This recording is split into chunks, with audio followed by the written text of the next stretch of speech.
Hello friends, എല്ലാവർക്കും നമസ്കാരം. നമ്മുടെ ചാനലിലേക്ക് എല്ലാവർക്കും സ്വാഗതം. അപ്പോൾ ഇന്ന് വന്നിട്ടുള്ളത് വളരെ ടേസ്റ്റി ആയിട്ടുള്ളൊരു ബീഫ് കറിയുടെ റെസിപ്പി ആയിട്ടാണ് കേട്ടോ.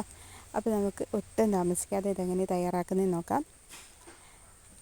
അപ്പോൾ ആദ്യം തന്നെ ബീഫൊക്കെ നന്നായിട്ട് 2-3 പ്രാവശ്യം അല്ലെങ്കിൽ ഒരു 5-6 പ്രാവശ്യമൊക്കെ അതിൻ്റെ നന്നായിട്ട് കഴുകി വൃത്തിയാക്കി എടുക്കാം.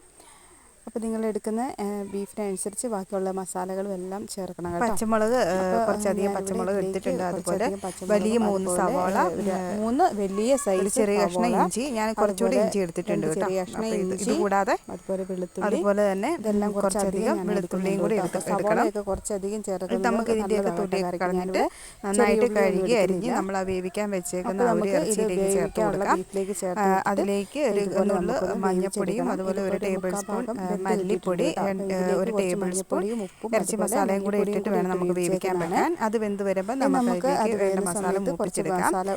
മുളക് പൊടി, അതുപോലെ കുറച്ചധികം മല്ലിപ്പൊടി, പിന്നെ ഇറച്ചി മസാല, മഞ്ഞൾപ്പൊടി, ഇതെല്ലാം കൂടെ ചെറുതാക്കി ഒന്ന് ചൂടാക്കിയിട്ട് ഇറച്ചിയിലേക്ക് ചേർക്കാം. അപ്പോൾ നമ്മുടെ ആ പൊടികളെല്ലാം ചേർത്തിട്ടുള്ള നമ്മുടെ കറിയൊക്കെ ഇവിടെ റെഡി ആയിട്ടുണ്ട് കേട്ടോ. അപ്പോൾ ഇത് നല്ലതാണ്. അടുപ്പയിൽ ഇരുന്ന് കുറേ നേരം ഒന്ന് വെന്ത് വന്നതാണ്. അപ്പോൾ ഞാൻ അതൊന്നും എടുത്തിട്ടില്ല. നമ്മുടെ കറി ഇത്രയേ ഉള്ളൂ. കുറച്ചധികം നേരം ആ ഒരു മസാലയിൽ ആ ഒരു തീയിലൊന്ന് വേകുമ്പോൾ നമ്മുടെ കറി നല്ല സൂപ്പറായിട്ട് വരും. അപ്പോൾ പിന്നെ പൊടിയൊക്കെ ചൂടാക്കിയിട്ട് ഇത്രയേ ഉള്ളൂ. ഇന്നത്തെ കുഞ്ഞു വീഡിയോ എല്ലാവർക്കും ഇഷ്ടപ്പെട്ടെന്ന് വിചാരിക്കുന്നു. അത്രയും നേരത്തെ ലൈക്ക് ചെയ്യണം, ഷെയർ ചെയ്യണം, സബ്സ്ക്രൈബ് ചെയ്ത് സപ്പോർട്ട് ചെയ്യണം കേട്ടോ.